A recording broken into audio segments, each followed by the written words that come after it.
The truth is stranger than fiction.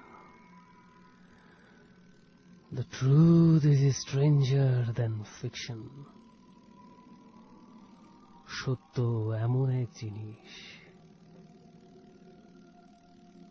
যা কল্পনাকেও হার মানায়। আমাদের চারপাশে এমন অনেক কিছু ঘটে, কখনো বা দৃষ্টির মধ্যে, কখনো বা দৃষ্টির আড়ালে। এমন অনেক কিছু ঘটে যার ব্যাখ্যা খোলা চোখে কখনো দেয়া যায় না, যার ব্যাখ্যা বিজ্ঞান কখনো দিতে পারেনি। Something strange, something unbelievable. এমনই ঘটে যাওয়া কিছু ঘটনা নিয়ে প্রতি শনিবার রাতের আয়োজন the horror segment, the unbelievable truth. Welcome to the world of horror.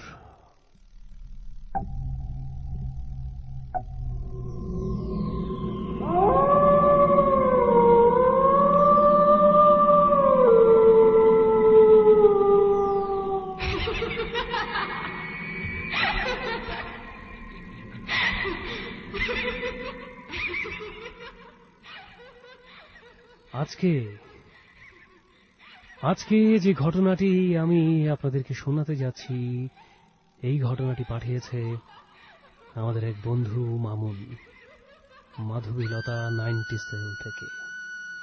বন্ধু মামুনের জীবনে ঘটে যাওয়া কিছু ভয়ঙ্কর মুহূর্তের কথা আজ আমরা শুনব।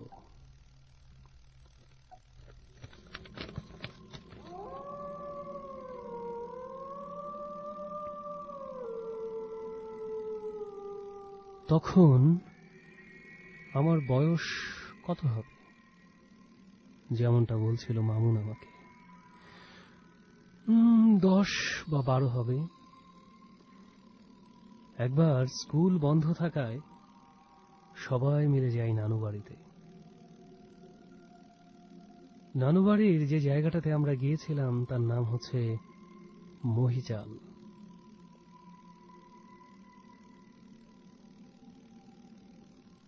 স্কুল বেশ কিছুদিন বন্ধ ছিল। একেবারে অজপাড়া গাঁ বলতে যা বোঝায়, আমাদের মহিচাল ছিল ঠিক তেমন একটি জায়গা।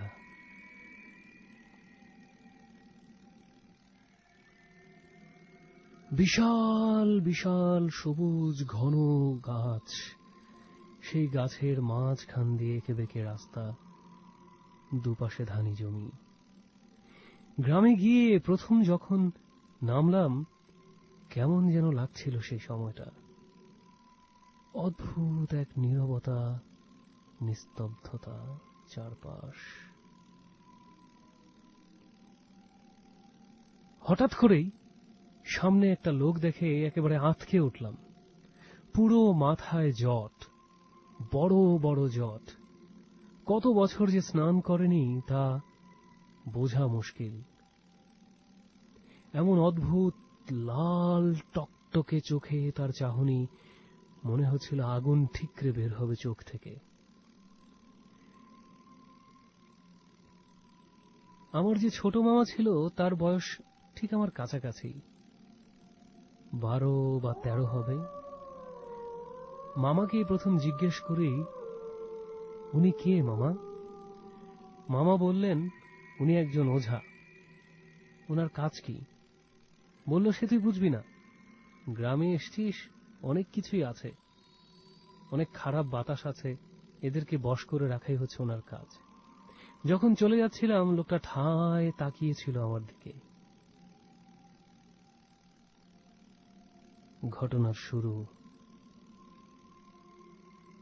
এখান থেকেই।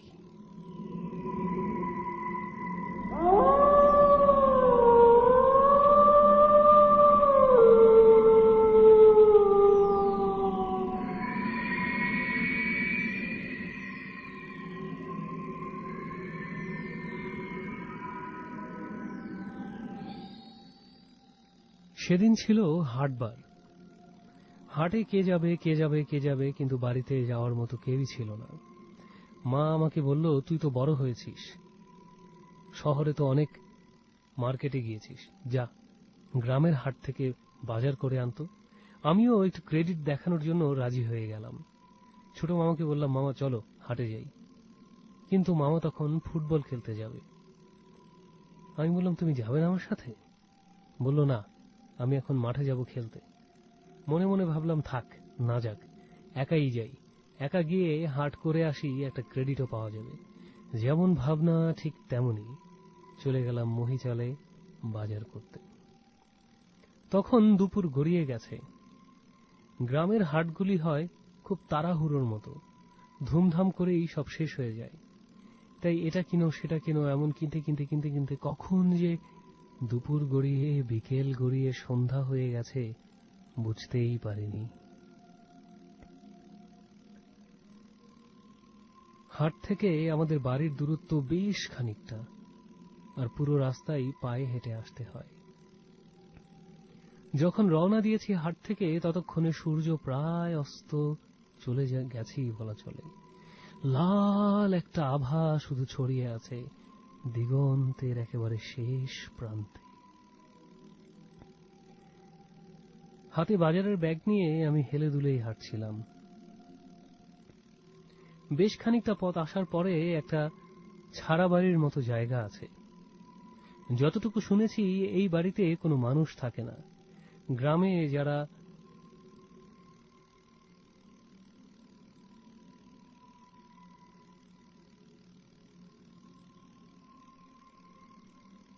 গতর খাটে, মানে কামলা দেয়, এই ধরনের লোক এই বাড়িতে থাকে। সারাদিন কাজ করে এরা সন্ধ্যা বা অনেক রাত করে এসে শুধু ঘুমায় এই বাড়িতে। বড় অদ্ভুত এই বাড়িটা। ততক্ষণে চারপাশে অন্ধকার নেমে এসছে। আমি যখন বাড়িটার বেশ কাছাকাছি চলে আসছি, হঠাৎ করে খুব অদ্ভুত একটা জিনিস চোখে পড়ল। অসাধারণ অপরূপ সুন্দরী একটা মেয়ে ড্যাব ড্যাব করে তাকিয়ে আছে আমার দিকে। এত সুন্দরী মেয়ে আমি ঢাকা শহরেও কখনো দেখিনি। হঠাৎ করেই খটকা লাগলো, এই জায়গাতেই মেয়ে আসলো কোথা থেকে? মেয়েটা ঠিক রাস্তার মাঝখানে দাঁড়িয়ে আছে। আমি মনে মনে ভাবলাম, হয়তো এই গ্রামেরই মেয়ে হবে, আমার মতো শহর থেকে এসছে বেড়াতে। একটু সাহস নিয়ে বললাম, এই মেয়ে, যাও বাড়ি যাও, সন্ধ্যা হয়ে গেছে দেখছো না? মেয়েটা আমার কোনো কথার উত্তর দিল না, ঠিক তেমনি করে ড্যাব ড্যাব করে তাকিয়ে রইল আমার দিকে।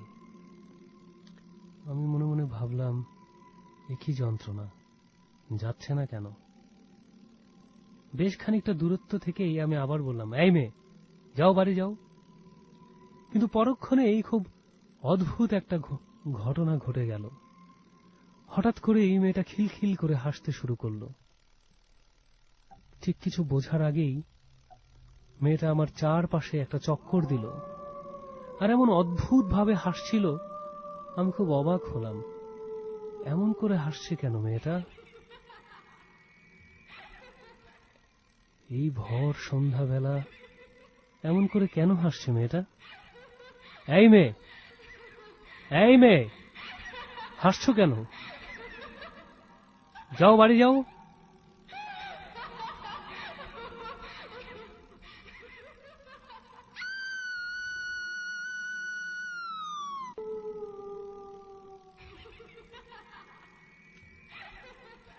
মেয়েটার হাসি তখনও থামেনি।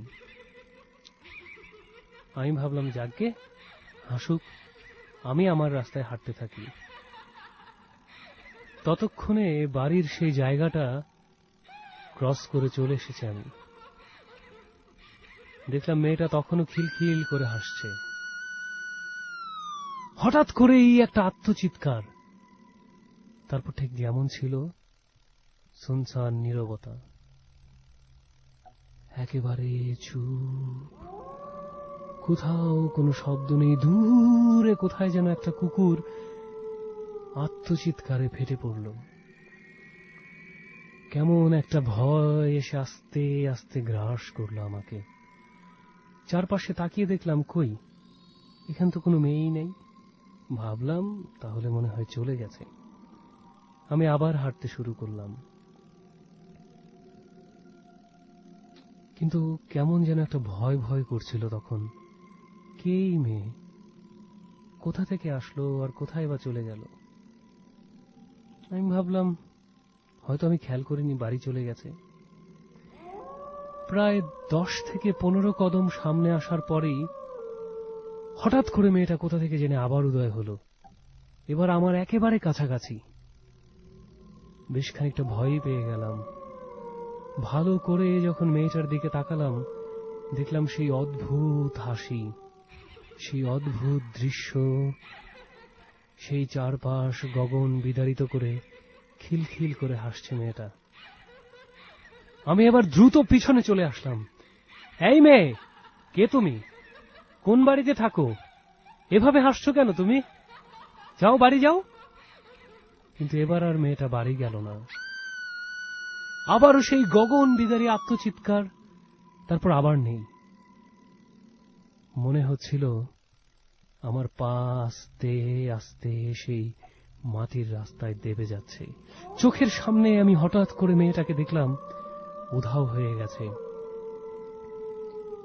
ছোটবেলা থেকেই বেশ ধর্মপ্রাণ ছিলাম, তাই মনের অজান্তেই যত সূরা কালাম ছিল সব পড়তে শুরু করলাম।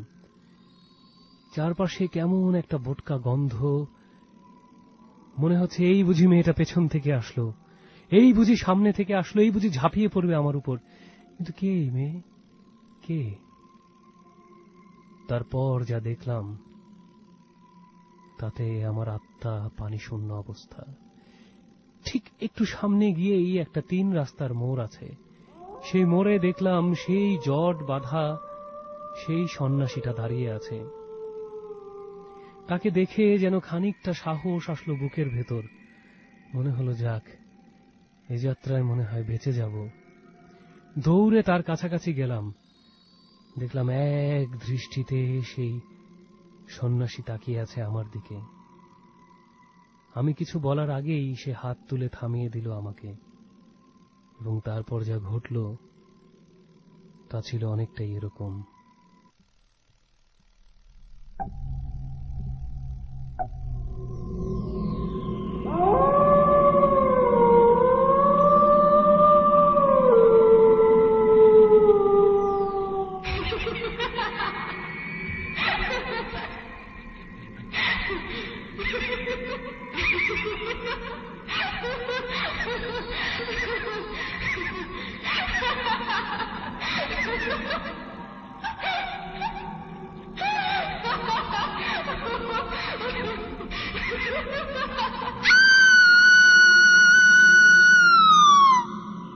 ওই, তুই আবার আইসস?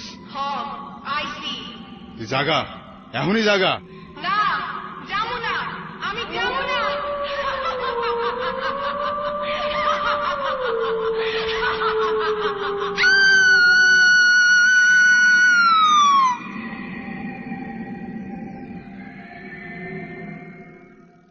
সবকিছু দেখে মনে হচ্ছিল যেন এখানেই প্রাণটা চলে যাবে। গগন বিদারিত করে এবার সেই মেয়ে চিৎকার করে উঠল। আস্তে আস্তে অবয়ব পরিবর্তন হতে থাকলো মেয়েটার। ভয়ে খামছে ধরলাম সেই সন্ন্যাসীর হাত। বললাম, আমাকে বাড়ি দিয়ে আসেন না। সে বলল, তোমার কোনো ভয় নেই, যাও, তুমি যাও। কিন্তু এর পরের রাস্তাটা ছিল আরো ভয়ঙ্কর। এতক্ষণ তো ক্ষেতের মাঝখান দিয়ে হেঁটেছি, কিন্তু এখান থেকে বাকি যে রাস্তাটা রয়েছে বিশাল ঘন জঙ্গলে ভরা, গভীর ঘন জঙ্গল। এই জঙ্গলের রাস্তা একা কি করে পার হব? সেই লোকটা আমাকে অভয় দিয়ে বলল, তোমার কোনো ভয় নেই, আমি এখান থেকে দাঁড়িয়ে তাকিয়ে আছি, তুমি যাও। কি করব কিছুই বুঝতে পারছিলাম না। তখনও চারপাশে সেই অট্ট হাসি বাতাসে প্রকম্পিত হচ্ছে।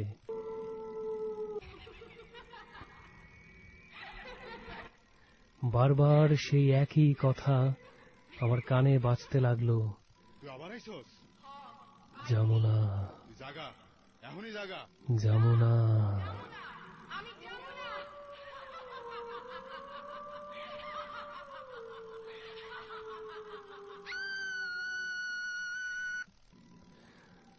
একটু সাহস সঞ্চয় করে অনেক সুরাটুরা পরে রওনা দিলাম বাড়ির পথে। ভাগ্যটা এতই প্রসন্ন ছিল, ঠিক যখন সেই জঙ্গলের রাস্তার কাছাকাছি আসি, দেখি ছোট মামা কোমরে হাত দিয়ে দাঁড়িয়ে আছে। এবার যেন বুকের ভেতরে জীবনটা ফিরে আসলো। বেশ রাগ হলাম। মামাকে বললাম, তোমার কাছে ফুটবল খেলাটাই বড় হলো মামা? এমন একটা রাস্তায় তুমি আমাকে একা ফেলে তুমি খেলতে যেতে পারলে?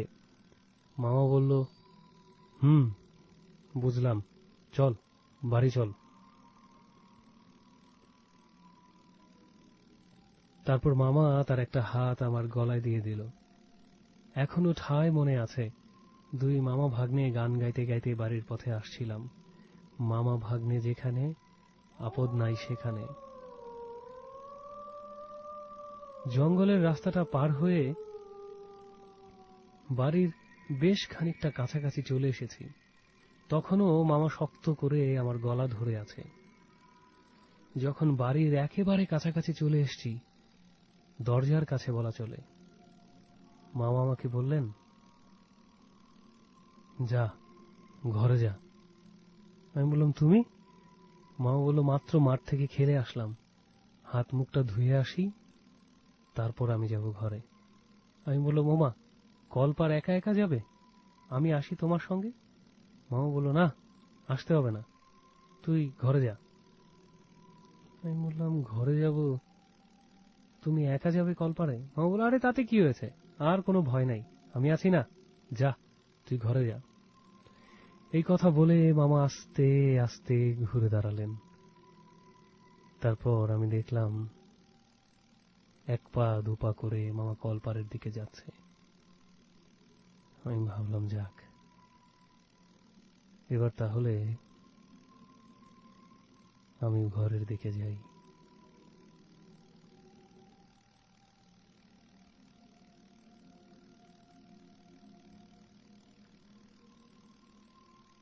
সদর দরজা পার হয়ে আমাদের ঘরটা আরো বেশ ভেতরে। দরজার খুব কাছাকাছি এসেই চিৎকার চেঁচামেচি শুরু করলাম। এমন সময় মা দরজা খুলল, বলল, কিরে, এত দেরি হলো কেন? আমি বললাম, আর বলো না, রাস্তায় সে যে কত কাহিনী, বলছি তোমাকে। বলেই যখন ঘরের ভেতর তাকালাম, দেখলাম একটা পুরনো সিন্দুক আছে আমাদের। সেই সিন্দুকের উপর মামা বসে পা দুলাচ্ছে। মামা, তুমি এখানে? তাহলে এতক্ষণ আমি কার সাথে আসলাম?